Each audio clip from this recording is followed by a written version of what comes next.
Big news.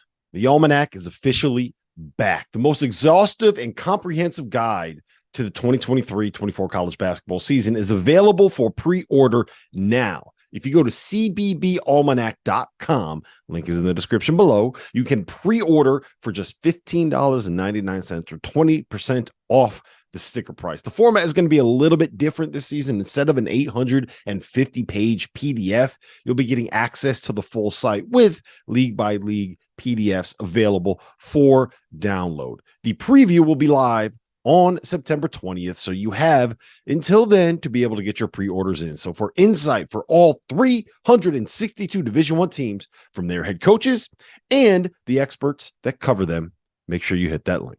Cooper Flagg is the guy that's kind of taken over the mantle as the best prospect in high school basketball for a lot of very good reasons, not the least of which are these insane quadruple double stat lines that he's putting up playing 16U basketball on the UIBL circuit down at Peach Jam.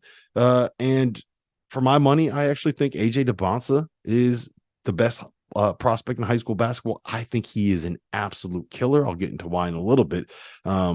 Cooper Flagg is the one that I think you need to talk about a little bit more early on, because it seems at this point in his recruitment, the guy that maybe has a little bit of a better chance to end up at UConn. Now, depending on who you ask, most people think that Duke is either the lean, the heavy favorite, or the team that is going to get them, and there's without question. I think as a consensus across the board in the recruiting industry, if you had to pick somewhere that Cooper Flagg ended up, I would be very surprised if there was anyone that didn't say I probably do, right? But I also don't think that this is something where Cooper Flagg has quite made the decision. It's just, part of it is connecting the dots. Part of it is that as superstar white basketball prospect, guys like that tend to end up playing at Duke. And part of it is that Cooper Flagg looks exactly like John Shire. Seriously, look at them. They could be brothers. I'm dead serious. Look at two pictures of them side by side. I've seen them in the same room, so I know that they are not the same person. But if I didn't see them in the same room, I wouldn't be 100% convinced that they are not the same person. What makes Flagg special as a player at this level is also something that concerns me a little bit when it comes to him moving up. And so I'm going to nitpick a little bit here. I want to be very clear about something, right? Like what Cooper Flagg did at Peach Jam this summer was the most impressive performance I've ever seen at Peach Jam. I've been going to Peach Jam for a decade. He is a fantastic basketball prospect that deserves all of the accolades that he gets. I would have him as the number one player in the 2025 class. If and when he decides to reclassify, which is something that if I were a betting man, I would probably wager on him to do. He is born on December 21st, which means that he was born 10 days before the cut line for the 2025 NBA draft. So if he classifies into the class of 2024, he will be eligible to be drafted in 2025, whereas someone like Cameron Boozer is 8 months younger. He will not be eligible to be drafted in 2025, which is why he's going to stay in the class of 2025 in all likelihood. So Flagg, the way that he plays, it was really interesting. So he played 16U this year. And the reason he played 16U this year is because his program, Maine United, is not, it's not like Team Takeover where they have like a 14U, 15U, 16U, 17U, AB team, B team, all these other programs. Like it is his AAU team that is there because Cooper Flagg lives in Maine.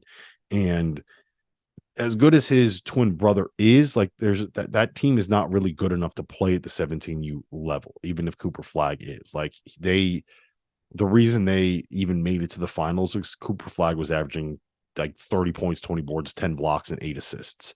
So he's got to do everything for him. And it's what he is great at is on the defensive end. Like he's one of the most impactful rim protectors I've ever seen, and he is a guy that is 6'9". He's an incredible athlete. He has a knack for being able to throw the ball off the backboard to himself for a dunk. Like he's got these great second leap abilities. He really has incredible timing when it comes to blocking shots. And he draws a lot of comparisons to Andre Kirilenko on that end of the floor. But he's 6'9". Andre Kirilenko was like 6'11", almost 7 foot with shoulders that were out to here, right? And if Cooper Flagg does not add another inch or two in his growth.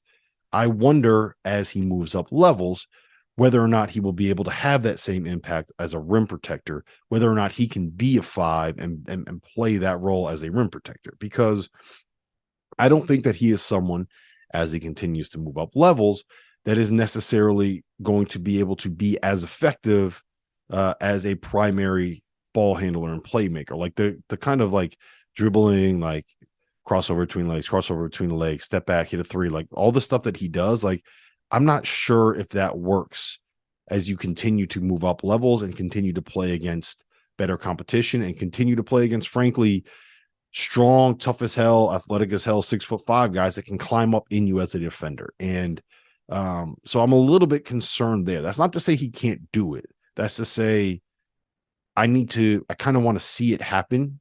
And I need to see how he figures out how to adjust. Like, he is a fantastic prospect that I think will have a little bit more trouble adjusting as he moves up levels than someone like a Cameron Boozer, whose profile is that, like, we know him. Like, he's Paolo Banchero part 2, more or less, right?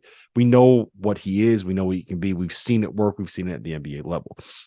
The one thing I would say is, and I'm going to throw some insane names out here, please, like, do not overreact to it, but like somebody like a Kevin Durant, somebody like a Zion Williamson, someone like a Victor Wembanyama, these players that we haven't seen their prototype before, and they're just fucking awesome. Sometimes those guys are just fucking awesome, and that's what it's going to be, and that's the way that they're going to play, and that's who they're always going to end up being. So he's an exciting prospect, and if he ends up at UConn, it would be unbelievable. I would say that right now, I would say like a better than 50% chance that it ends up being Duke.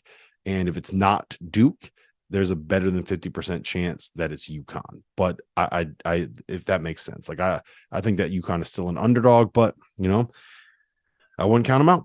I wouldn't count him out at this point, because I do think that Cooper Flagg wants to get recruited. So he'll be really interesting. But Dybantsa is the guy, man. Dybantsa is the dude. He is a rising sophomore. He was class of 2026. He's actually he's basically the same age as Cameron Boozer, as the Boozer twins. So like he'll end up reclassifying. He'll be class of 2025 when things are all said and done, just because he's old enough. He's old enough to get drafted in the 2026 draft. So when that happens, like you reclassify, and he's good enough to be able to do it. Like, he is 6'9", windmills with ease, between the leg dunks with ease.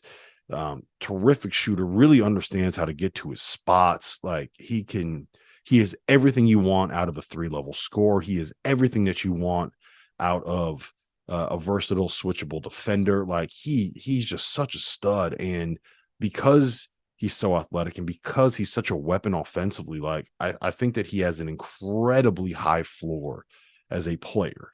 And the position that he plays is precisely the position that the NBA values more than anything else in the modern game. Like, he is a versatile, big power wing in the mold of like a Paul George's kind of a guy, right? And I hesitate to throw out comparisons like that, because I think, as we learned with the Emoni Bates saga, is it's so damaging to start locking in these guys as future superstars when they are this young. And I don't want to do it anymore. I don't like doing it.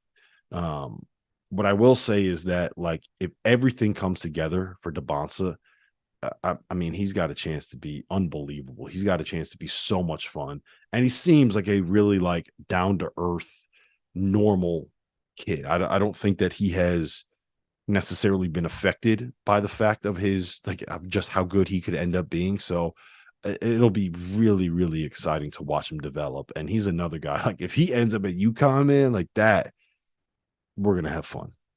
Dan Hurley's gonna have fun. Luke Murray's gonna have fun if he's still there. And Kamani's gonna, like, that whole staff is gonna have a great time scheming up ways for AJ Dybantsa to score, because there's a lot of ways that you're going to be able to do it. That dude is what we call special. Now his recruitment is a little bit more difficult to kind of peg because he's heading into his sophomore year and there's different rules for kids that are that young. But that's one where like I think G League Ignite is going to be kind of heavy in the mix. I wouldn't be surprised to see him be one of these guys that like his 2 years there. So it'll be interesting to see how that all plays out. But both of those two, they are so damn good. And in this moment in time, when UConn is back on the map as a national powerhouse, when they are the reigning national champions with a top 10 team coming back, when they sent 3 guys to the NBA in 2023 with another 2, maybe 3 in Klingon and Castle and potentially Alex Caravan that could end up being drafted in 2024. Like, this is a good time for Cooper Flagg to be sitting here being like, hey, you know what? UConn, they send guys to the league too. It's a good time to be showing AJ Dybantsa the All-American wall they got up in there. Our partner for today's episode is Athletic Greens. I started taking AG1 during the college basketball season, and I loved the impact that it had on my energy levels. I'm a big coffee in the morning guy, but by the time that the afternoon would hit, I needed another boost. AG1 helped me tremendously, especially on those days when I didn't want to get up off the couch and go hit the gym. Their tagline is AG1 is comprehensive health and the power of habit in one. And man, that could not be more true. It's nearly impossible to eat and drink in a healthy manner in the month of February and the month of March when you are in my business. And AG1 was exactly the supplement that I needed to improve my gut health and cover my nutritional basis for the day. I've continued that into April. I've continued that into May, and I'm going to continue that the rest of the summer. All I have to do is mix a scoop of AG1 with some water or maybe add it into a smoothie, and I'm ready to go. Do it after lunch, and you'll be ready to go for the rest of the day. If a comprehensive solution is what you need from your supplement routine, then Athletic Greens is giving you a free 1-year supply of vitamin D and 5 free travel packs with your first purchase. Go to athleticgreens.com/field68. That's field 68 FIELD, the number 6, the number 8, and you can get yours now. So check it out and help support this show. Thanks.